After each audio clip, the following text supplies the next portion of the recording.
शहरातील शाळांच्या परिसरात वाढलेल्या पानटपऱ्या, अनधिकृत स्टॉल, चिकन शॉप आणि काही ठिकाणी अंमली पदार्थांच्या विक्रीच्या तक्रारींवरून ठाणे महापालिकेच्या काल झालेल्या सर्वसाधारण सभेत प्रशासनाला चांगलंच धारेवर धरण्यात आलं. विद्यार्थ्यांच्या आरोग्याशी आणि भवितव्याशी खेळ सुरू असताना महापालिका केवळ बघ्याची भूमिका घेत असल्याचा आरोप करत नगरसेवकांनी अधिकाऱ्यांना जाब विचारला. अखेर शाळा, मंदिर आणि इतर धर्मस्थळांच्या परिसरातील अतिक्रमणांवर पोलिसांच्या समन्वयानं विशेष मोहीम राबवून कारवाई केली जाईल अशी ग्वाही पालिका आयुक्त सौरभ राव यांनी सभागृहात दिली आहे. शिंदे शिवसेनेच्या नगरसेविका परिषा सरनाईक यांनी हा मुद्दा उपस्थित करत प्रशासनावर जोरदार हल्लाबोल केला. शहरातील अनेक शाळांसमोर पानटपऱ्या आणि विविध अनधिकृत स्टॉल सुरू असल्याचं सांगत त्यांनी महापालिकेच्या स्वतःच्या जागा सुरक्षित राहिल्या नाहीत. जवळपास प्रत्येक शाळेसमोर पानटपऱ्या उभ्या आहेत आणि काही ठिकाणी विद्यार्थ्यांना अंमली पदार्थांची विक्री होत असल्याच्या तक्रारी सातत्यानं येत आहेत. याचा थेट परिणाम मुलांच्या आरोग्यावर आणि त्यांच्या भवितव्यावर होत आहे असा गंभीर आरोप केला. सरनाईक यांनी शाळांसमोर पान मसाला, तंबाखू आणि सिगरेटची सहज उपलब्धता ही चिंतेची बाब असल्याचं सांगितलं. तसंच त्याचबरोबर अनेक ठिकाणी चिकन शॉप आणि इतर स्टॉलमुळे अस्वच्छतेची समस्या निर्माण होत आहे. शाळांसमोर पानटपऱ्यांनाच परवानगी मिळते का? इतर व्यवसायांना जागा मिळत नाही का? असा सवालही त्यांनी केला. त्यांनी आंबेडकर भवन परिसरातील अतिक्रमणाचा मुद्दाही उपस्थित करत काही कॉल सेंटरमधील कर्मचारी सार्वजनिक ठिकाणी धूम्रपान करत असल्याने विद्यार्थ्यांवर त्याचा विपरीत परिणाम होत असून त्यावर अंकुश आणण्याची देखील त्यांनी मागणी केली. हॉस्पिटल आहे, शाळा आहे. शाळा हे काय म्हणतं, आजकाल मुलं जास्त वेळ म्हणजे फुल डे स्कूल असते, तर जवळ 8 तास 6 तास हे शाळेमध्ये असतात मुलं.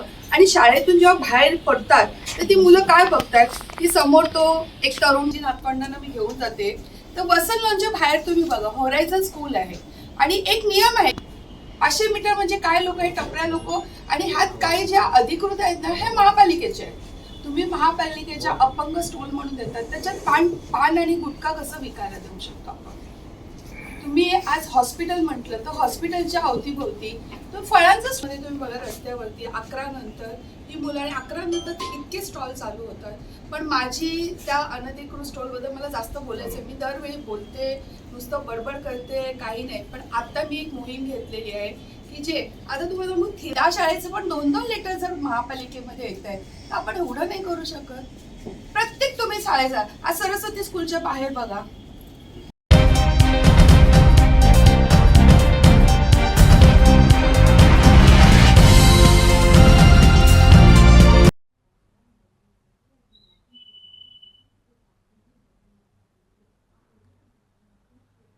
विविध शासकीय सेवा एकाच छताखाली सहजरित्या उपलब्ध करण्याकरिता ठाणे जिल्हा सेतू समितीच्या बैठकीत 152 नवीन आपले सरकार सेवा केंद्रांना मंजुरी. जिल्ह्यातील नागरिकांना विविध शासकीय सेवा एकाच छताखाली आणि सहजरित्या उपलब्ध करून देण्यासाठी ठाणे जिल्हा सेतू समितीच्या बैठकीत 152 नवीन आपले सरकार सेवा केंद्रांना मंजुरी देण्यात आली आहे. या सर्व अधिकृत केंद्रांची यादी ठाणे जिल्ह्याच्या संकेतस्थळावर प्रसिद्ध करण्यात आली असून मंजूर ठिकाणीच केंद्र चालवणं अनिवार्य राहणार आहे. शासनाच्या नियमांचं आणि अटींचं उल्लंघन करणाऱ्या किंवा नागरिकांकडून अवाजवी शुल्क उकळणाऱ्या केंद्रांवर कोणतीही पूर्वसूचना न देता थेट केंद्र रद्द करण्याची कडक कारवाई केली जाईल असा स्पष्ट इशारा जिल्हाधिकारी तथा जिल्हा सेतू समितीचे अध्यक्ष डॉक्टर श्रीकृष्ण पांचाळ यांनी दिलाय. 16 जुलै रोजी पार पडलेल्या सेतू समितीच्या बैठकीत या नवीन केंद्रांना हिरवा कंदील दाखवण्यात आलाय. या सर्व केंद्रांना शासन निर्णयानुसार निश्चित केलेल्या सर्व सेवा नागरिकांना पुरवणं बंधनकारक करण्यात आले. केंद्र चालकांनी शासनानं ठरवून दिलेल्या वेळेनुसारच केंद्र सुरू ठेवावं. दर्शनी भागात शासनाने निश्चित केलेले ब्रँडिंग आणि हेल्पलाईन क्रमांक लावावेत. तसंच अधिकृत दरांचा तक्ता लावणंही आवश्यक आहे. मंजूर केलेल्या जागेव्यतिरिक्त इतर ठिकाणी केंद्र चालवल्याचं आढळल्यास अथवा केंद्राबाबत कोणतीही तक्रार प्राप्त होऊन त्यात तथ्य आढळल्यास संबंधित केंद्रांची मान्यता तात्काळ आणि पूर्वसूचना न देता रद्द केली जाईल असंही जिल्हाधिकारी डॉक्टर श्रीकृष्ण पांचाळ यांनी आदेशात नमूद केले.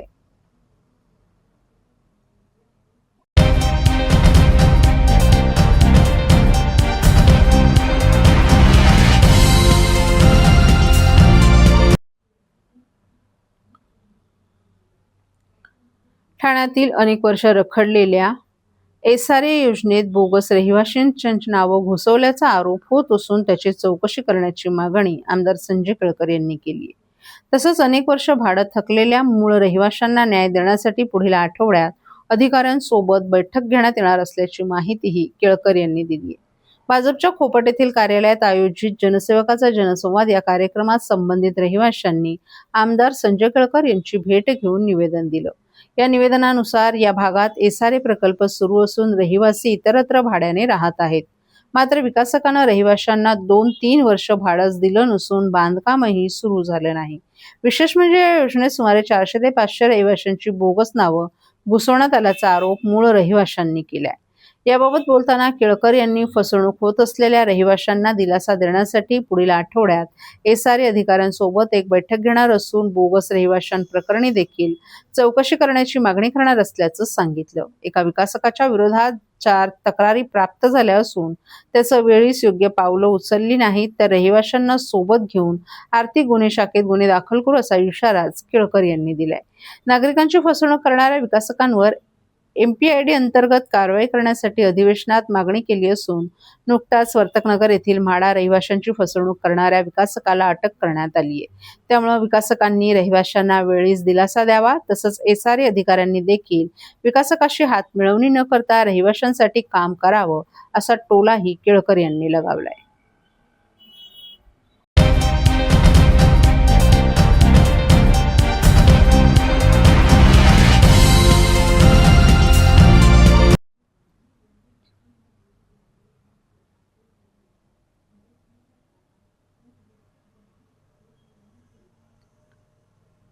मुंब्रा-दिवा परिसरातील खारफुटींवर सुरू असलेल्या बेकायदा माती भरावाकडे प्रशासनाचं दुर्लक्ष, भूमाफियांना अभय देणाऱ्यांवर कारवाई करण्याची मागणी. परवानगी नसताना मुंब्रा-दिवा परिसरातील खारफुटींवर सुरू असलेल्या बेकायदा माती भरावाकडे प्रशासनाचं दुर्लक्ष झालं असून भूमाफियांना अभय देणाऱ्यांवर कारवाई करा आणि संपूर्ण बेकायदा भराव तातडीनं हटवा अशी मागणी सभागृहात करण्यात आली. राष्ट्रवादी काँग्रेस शरद पवार पक्षाच्या नगरसेविका मर्जिया पठाण यांनी हा मुद्दा उपस्थित करत प्रशासनाच्या भूमिकेवर तीव्र आक्षेप घेतला. महापालिकेची कोणतीही परवानगी नसताना खारफुटीत मातीचा भराव सुरू राहतो. डंपरचे अखंड ये-जा होते तरीही संबंधितांविरोधात गुन्हे दाखल होत नाहीत. मग भूमाफियांना नेमकं संरक्षण कोण देत आहे असा थेट सवाल त्यांनी केला आहे. पवई आणि मुलुंड परिसरातून येणाऱ्या डंपरमधून मोठ्या प्रमाणावर माती टाकली जात असल्याचा आरोप करत त्यांनी या अवजड वाहनांमुळे रस्त्यांचीही मोठ्या प्रमाणात हानी होत असल्याचं निदर्शनास आणून दिले. केवळ पत्रव्यवहार करून प्रशासन जबाबदारी झटकत असल्याचा आरोप करत अनधिकृत बांधकामे उभी राहिल्यानंतर ती तोडण्यापेक्षा भरावाच्या टप्प्यावर कारवाई का होत नाही असा प्रश्नही त्यांनी उपस्थित केला. यावेळी सभागृह नेते हनुमंत जगदाळे यांनीही विसर्जन घाट परिसरात सुरू असलेल्या अनधिकृत बांधकामांकडे प्रशासनाचं लक्ष वेधत तातडीनं कठोर कारवाई करण्याची मागणी केली.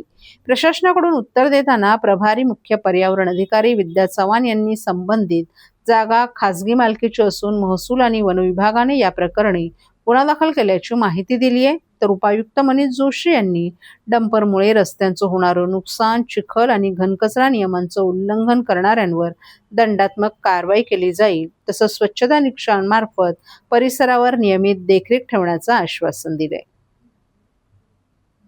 पासून उपस्थित करायचं होतं पण ठीक आहे. आता काल महासभेत माझा प्रश्न घेतला. मी खूप आभारी आहे की माझा प्रश्न घेतला काल. आणि कसं आहे की मुंब्रा दिवा बेल्ट चुवापूलच्या मागे इल्लीगल डम्पिंग होत आहे असा माझा आरोप आहे. आणि हे जे लँड माफियाज आहे ना, बघा माझ्याकडे ना हे आहे आर्टिकल्स आहे की कसं त्या लोकांचं ना असंच पॅटर्न आहे. जिथे जिथे मँग्रोव्ज असतात ना तिथे ते लोक पहिला भरणी करतात की म्हणजे mangrove should die and then after few years तिथे इल्लीगल बांधकाम होऊन जातात. मग this is the pattern of land mafias. तर मला असं आन्सर मिळालं होतं की some part of it is not under TMC. ठीक आहे, वन विभागाचा विषय आहे. वन विभागाने गुन्हा दाखल केला आहे. तर माझी मागणी होती की जर गुन्हा दाखल केला आहे तर मला जरा डिटेल्स द्या गुन्हा दाखल केला आहे तर. आणि TMCने का गुन्हा दाखल नाही केला under pollution act. Under pollution act टीएमसीने गुन्हा दाखल का नाही केलाय? कारण पवईवरून मुलुंडवरून एवढी मोठी मोठी ट्रक्स येतात डेब्रिज घेऊन आणि काय सगळं मलबा घेऊन आमच्या शहरात येतात. ठाण्याची बाउंड्री, ठाण्याची हद्दी आहे ना, मुंब्रा दिवा पण ठाण्याची हद्दीत आहे ना, ते जे जागा आहे ते ठाण्याची हद्दीत आहे. आपल्या शहरात कुठून कुठून एवढी मोठी मोठी ट्रक्स येतात आणि मुंब्रा शहराचा जे करोडो रुपयाचा रस्ता आहे, ठाणे महानगरपालिकेचा रस्ता आहे ना तो.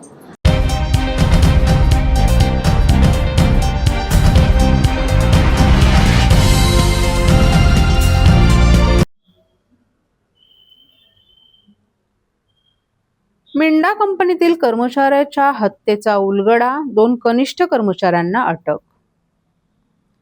ठाणे जिल्ह्यातील कल्याण तालुक्यात घडलेल्या मिंडा कंपनीतील कर्मचाऱ्याच्या हत्येचा उलगडा ठाणे ग्रामीण पोलिसांनी अवघ्या 72 तासात केला आहे. कंपनीतील वरिष्ठ कर्मचाऱ्याची 2 कनिष्ठ कर्मचाऱ्यांनी हत्या करून मृतदेह जंगलात फेकल्याप्रकरणी दोघांना अटक करण्यात आली असून न्यायालयानं त्यांना 24 जुलैपर्यंत पोलीस कोठडी सुनावली आहे. 28 जून रोजी कल्याण मुरबाड अहिल्यानगर मार्गावरील मानमोली गावाजवळील जंगलात एका अज्ञात व्यक्तीचा मृतदेह आढळून आला होता.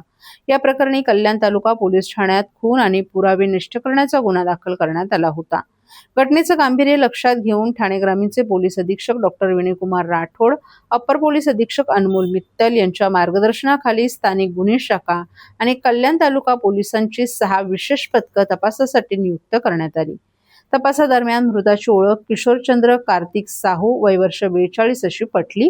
ते मुरबाड येथील मिंडा कंपनीत कार्यरत होते. पोलिसांनी घटनास्थळी, परिसरातील तसंच कंपनीतील सीसीटीव्ही फुटेज, तांत्रिक माहिती आणि इतर पुराव्यांच्या आधारे तपास केला असता या हत्येमागे कंपनीतीलच 2 कनिष्ठ कर्मचारी असल्याचं निष्पन्न झालं. यानंतर पोलिसांनी सौरभ विश्वनाथ गोल्हे आणि ज्ञानेश्वर दत्तात्रय कांठे यांना ताब्यात घेऊन त्यांची चौकशी केली. चौकशीत दोघांनी गुन्ह्याची कबुली दिली. प्राथमिक तपासानुसार वैयक्तिक वादातून त्यांनी किशोरचंद्र साहू यांना जंगलात नेऊन त्यांची हत्या केली. त्यानंतर मृतदेहाची ओळख पटू नये आणि पुरावे नष्ट व्हावेत या उद्देशानं मृतदेह जंगलात टाकला. तसंच मृताच्या गळ्यातील सोन्याच्या साखळ्याही लुटल्याचं तपासात समोर आलं. दोन्ही आरोपींना अटक करून न्यायालयात हजर करण्यात आलं असता न्यायालयाने त्यांना 24 जुलैपर्यंत पोलीस कोठडी सुनावली आहे. या हत्येमागील नेमकं कारण आणि इतर कोणते पैलू आहेत का याचा पुढील तपास ठाणे ग्रामीण पोलीस करत आहेत. त्यांचा डिटेक्शन झाल्यामुळे ही प्रेस कॉन्फरन्स घेतलेली आहे. थोडक्यात एक ब्रीफ देतो. कल्याण तालुका पोलीस स्टेशनमध्ये 28 जुलै रोजी एक अनोळखी इसमाचा मृतदेह आम्हाला मानमोली गाव या हद्दीमध्ये मिळाला होता. अतिशय दुर्गम भागामध्ये, म्हणजे आपण अहिल्यानगरला जाणारा जो रस्ता आहे तिथून आतमध्ये मानमोली गावाकडे जाणारा रस्ता आहे, साधारण 1-1.5 किलोमीटर आतमध्ये जे घाटसारखा परिसर होता त्या परिसरामध्ये कुजलेल्या अवस्थेत एक मृतदेह मिळून आला. सर्वात मोठा पहिल्यांदा चॅलेंज हा होता की तो अनोळखी इसम होता. त्याच्याबद्दल काही एवढं मात्र कपड्यांवरून असं दिसत होतं की तो शर्ट पॅन्ट, त्याच्या अंगावर एक सॅक होती समोर, त्याच्यावरून तो कुठेतरी नोकरी करणारा असावा असा अंदाज होता. अधिक तपास केले असता त्या मैताची ओळख पटली आम्हाला आणि तो किशोरचंद्र कार्तिक साहू, वय 42, देवगाव तालुका मुरबाड येथील राहणारा होता. तो नंतर तपासामध्ये त्याची पत्नी व इतर त्याचे जे घरमालक यांच्याशी तपास केला असता असं कळालं की मिंडा कंपनी आहे मुरबाडमध्येच, तिथं तो कामाला होता. परंतु ज्या भागामध्ये ती डेड बॉडी मिळाली होती त्या ठिकाणी कसलाही CCTV फुटेज नव्हते. त्यामुळे कुठेही त्याच्याबरोबर कोण गेला, काय गेला ह्याच्या काही थांगपत्ता लागत नव्हता. तब्बल 20 दिवसानंतर, म्हणजे याचा म्हणजे श्रेय मी आमचे कल्याण तालुका पोलीस स्टेशनचे आणि मुरबाडचे SDPO, कल्याण तालुका पोलीस स्टेशनचे इन्चार्ज, LCBचे इन्चार्ज, LCBचे PSI कदम, डिंगले त्यांचे कॉन्स्टेबल, इतर पूर्ण स्टाफ, जवळपास एक 25 लोकांचा स्टाफ अहोरात्र ह्याला एक चॅलेंज म्हणून झटत होता. आणि त्यामध्ये मग नंतर फायनली ब्रेकडाऊन किंवा ब्रेकथ्रू आम्हाला असं मिळालं की त्या तांत्रिक विश्लेषणाच्या आधारावर आम्ही 2 आरोपींना संशयित म्हणून ताब्यात घेतलं आणि त्यांना विचारपूस केली असता त्यांनी हा गुन्हा केल्याचं कबूल केलं.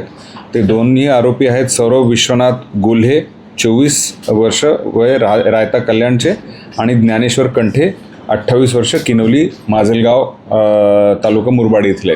हे तिघेही मिंडा कंपनीमध्येच कामाला होते आणि त्याच्या ओळखीचे होते. साहेब हे पहिला केस होतं. हा, पहिली केस. कंटिन्यू करून बाईट आम्हाला आता लगेच मग बाईट सुरू करून टाकू. साहेब त्यांनी जो मर्डर केलेला आहे तिघांनी, तर आमचं काय? दोघांनी. त्याच्या मागचं कारण बेसिकली ह्याचं थोडंसं समलैंगिक हे होते. तो त्यांना छेडत होता. हा सिनियर होता तिथे आणि हे तिथं टेम्पररी वर्कर म्हणून काम करत होते. त्याच्यामुळे त्या एका दृष्टीने ते सुपिरियर होता, सिनियर होता. त्यांना ते सारखं चीड होती त्याच्याबद्दल आणि म्हणून मग त्यांनी त्याचा उठसूट त्याला छेडणे किंवा हे करणे अशा प्रकारचं त्याचं हे होतं. त्या चिडेच्या ह्याच्यामध्येच त्यांनी या दोघांनी ठरवलं की ह्याचा काटा काढावा. यामध्ये आरोपीने जे वापरलेलं वेपन आहे ते हस्तगत झालं आहे